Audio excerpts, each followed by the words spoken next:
Je me souviens du jour où mon papa est venu inaugurer mon cabinet à Tacon ici, où il disait à l'assistance que la feuille fait le vaudon, mais le vaudon ne fait pas la feuille.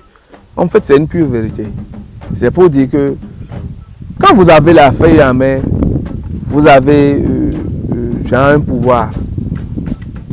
Et dans plusieurs de ses discours, il disait après Dieu, c'est la feuille. Je suis en droit de vous dire qu'il y a une vérité dans ce qu'il dit. Parce qu'avec la feuille, nous faisons beaucoup. Voyez-vous, quand on dit la feuille, beaucoup ont eu le temps de mystifier le truc pour que les gens peut-être accordent beaucoup plus d'importance. Il y en a qui ont accordé d'importance à ça à cause de la mystification. Il y en a qui ont fui la chose à cause de la mystification. Mais le radical, c'est la feuille en fait.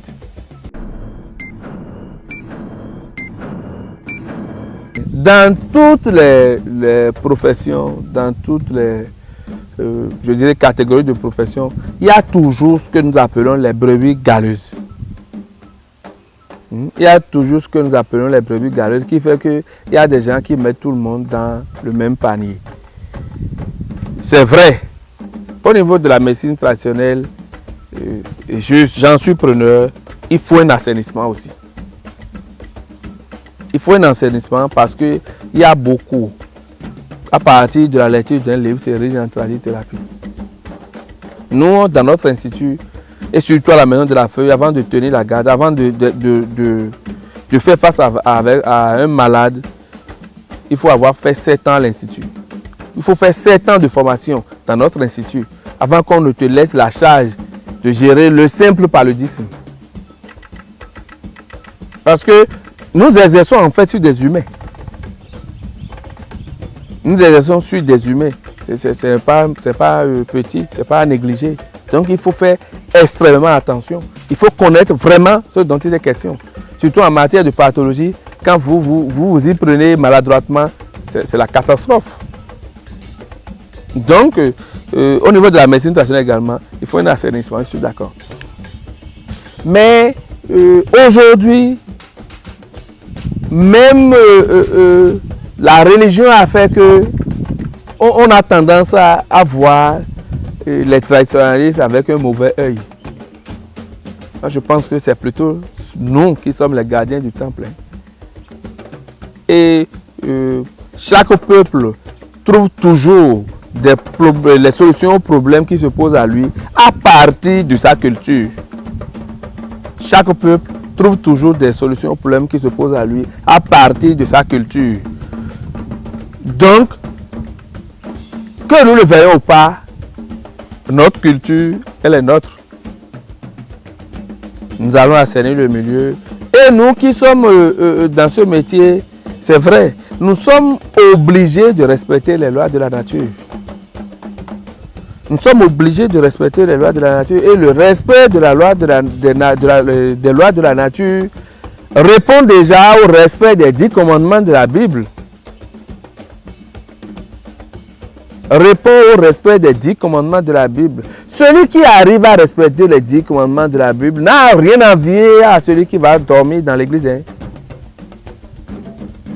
Il n'a rien à envier. Et je me suis aussi dit, et de par nos recherches, je suis arrivé à un niveau où j'ai trouvé que nos aïeux étaient un peu paresseux en fait. Étaient un peu paresseux parce que, voyez-vous, même au niveau de la tradition, où il est question de tuer les trucs que les gens disent vaudou et autres là, c'est notre culture ça en fait. Ailleurs, la même chose se fait, mais d'une autre façon. Même quand les gens, de toute façon, c'est pour ça, moi je n'ai pas de vaudou à la maison. Mais je suis ici d'une famille de vaudou. On est béninois. Ce que nous recherchons en immolant les animaux, différentes entités là, pour les vivifier, c'est ce que nous appelons en fait les terres. Et l'éther donne vie et vibration aux entités. Nous avons l'éther dans le parfum, dans l'encens, dans la poudre. C'est pour ça que vous voyez souvent les Asiatiques, c'est des trucs là, ils utilisent l'encens, le parfum, la poudre. Et ils ont la possibilité de voyager avec de grands égrégores. Des énergies qui domicilient, même dans leur boutique, que vous allez chez les Libanais, vous voyez ça tout le temps. Ils ont modernisé en fait la chose. C'est ce que nos parents n'ont pas su faire. Ils ont gardé les trucs à l'état archaïque. C'est pour ça que beaucoup de personnes ont du mal à aller vers ça. Sinon, nous ne faisons que la même chose.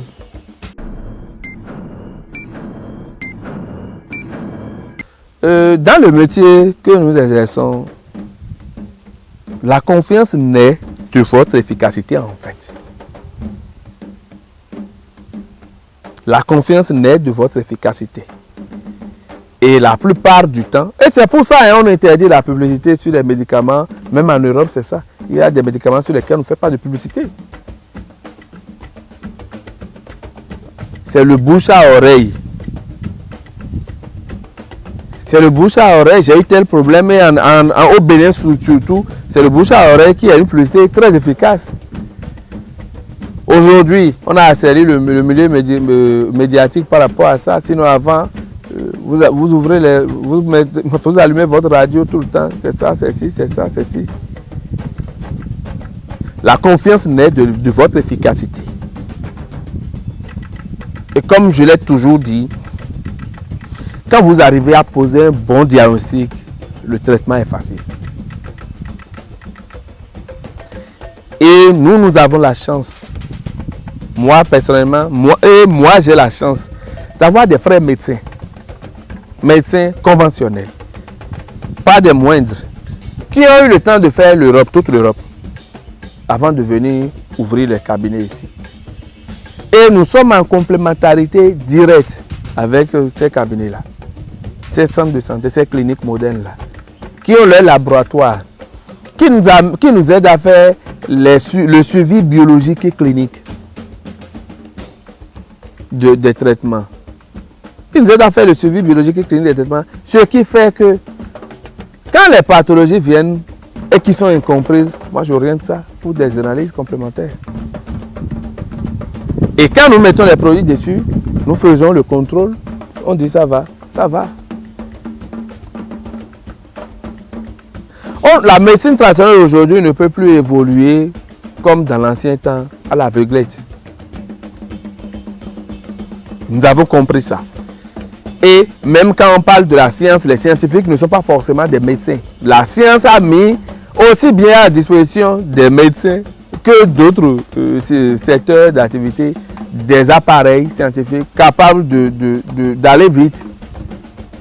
Si un thérapeute est conscient que le téléphone a été fabriqué par un scientifique, qu'il aille vers l'échographie quand il s'agit de kyste et myofibromes pour apprécier. C'est vrai qu'il y a beaucoup de jeunes qui sont en train de venir dans la profession. Moi, par exemple, mon papa exerçait avant que je ne naisse. Donc, je suis né dedans. Je l'ai vu faire. J'ai fait son institut. J'ai eu les différents diplômes régulièrement avant de continuer à faire après son départ. Tout ce temps, c'est de l'expérience. Il y en a qui vont chercher des livres, des trucs, quand on dit recettes, ils sont tradithérapeutes. Ça ne peut pas marcher. Ce que nous appelons pratique est indispensable dans le métier. Vous ne pouvez pas, avec une formation théorique, vous en sortir. C'est pour ça, même au niveau de la médecine conventionnelle, quand les gens finissent les 7 ans à la FSS, ils vont faire des stages ou de perfectionnement et de spécialisation avant de commencer à exercer. Ou même pendant qu'ils sont en formation, les congés, vacances, là, c'est pour, avec les petits cabinets, ils font les stages et autres, là, ils vont travailler.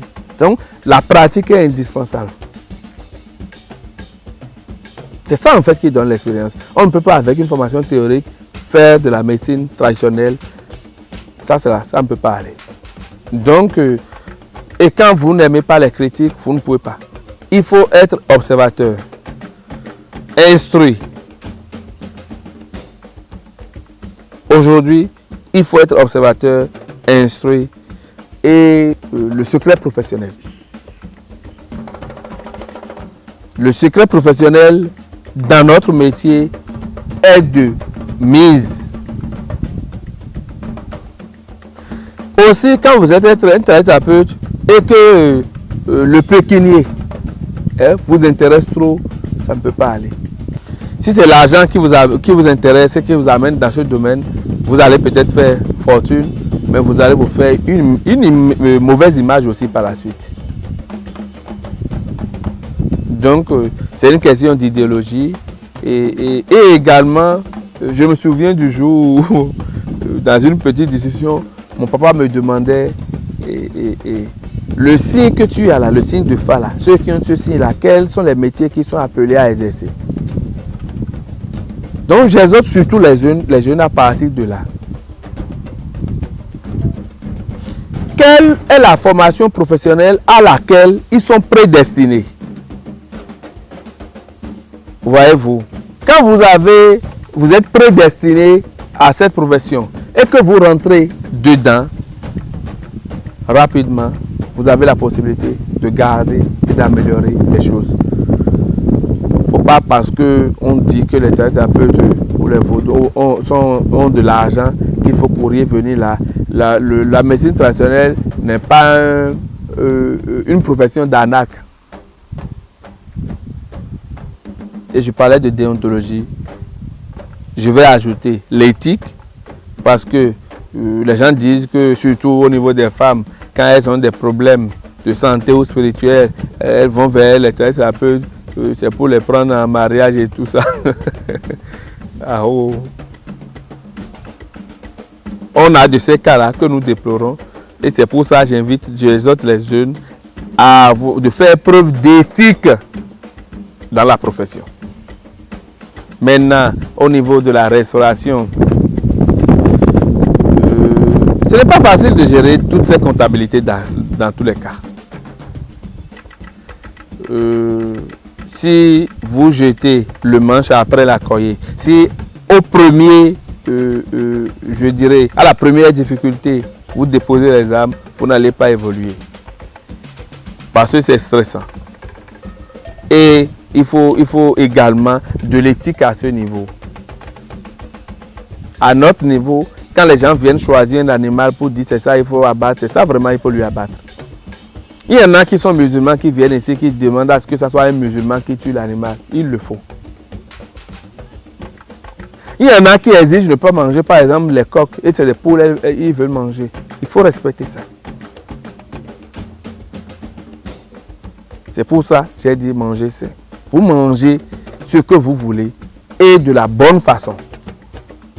Donc ceux qui, dans tout, aussi bien au niveau de la médecine traditionnelle qu'au niveau de la restauration, moi j'exhorte les jeunes qui veulent rentrer dans ce domaine-là de faire preuve d'éthique et de responsabilité. Vous savez, depuis que j'exerce la médecine traditionnelle, c'est vrai, mais il y a particulièrement une situation qui m'a le plus marqué et dans le même temps qui m'a mis en confiance. Voyez-vous, un peu avant que mon vieux ne décède, puisque je le dis souvent aux gens, la mort ne l'a pas surpris en fait. Puisqu'il a eu le temps de m'appeler, de me dire. Et je me souviens, le jour, il me disait qu'il voulait partir, je lui demandais, c'est la peur, vous voulez me faire peur. Ce jour-là, il me disait que moi, je n'ai pas de raison d'avoir peur, que vivant ou mort, il était derrière moi. Peu de temps après son décès, même de son vivant, j'allais souvent au foire de l'indépendance à Cotonou. Même de son vivant, j'allais souvent au foire de l'indépendance à Cotonou. Et j'avais rencontré un couple là-bas qui avait un problème.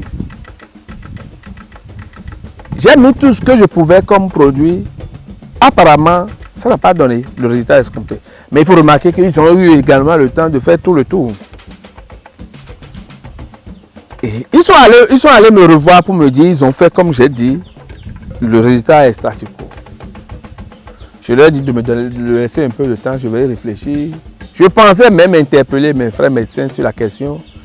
Quand l'idée m'est venue d'aller vers la photo de mon vieux qui est dans mon cabinet là, et je l'ai interpellé pour lui dire, papa, c'est toi qui m'as dit que je n'ai pas de raison d'avoir peur, que tu es derrière moi, vivant ou mort. Voilà le cas, j'ai fait comme tu m'as appris. On dit le résultat n'est pas là. Il faut aller gérer ça. Le lendemain, le monsieur m'appelle pour me dire qu'il y a une histoire insolite qu'il voudrait partager avec moi. Je dis allons-y. C'est là qu'il me racontait que mon papa lui a rendu visite hier. J'étais tombé des nues. Effectivement, le monsieur connaissait bien mon papa. Il lui a rendu visite simplement pour aller demander de l'eau. Ils lui ont donné, il a versé l'eau par terre, il a fait les prières qu'il voulait. Mais est-ce que vous savez que là, à partir de ce jour-là, ils ont eu solution à leur problème? C'est lui-même qui allait régler en fait ce problème-là pour ce couple-là. Ça m'a marqué et c'est quelque chose que je ne vais jamais oublier.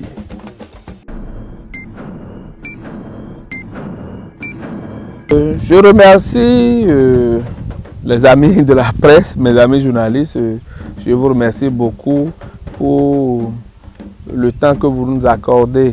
Je vous remercie pour le travail combien professionnel vous abattez chaque jour que Dieu fait.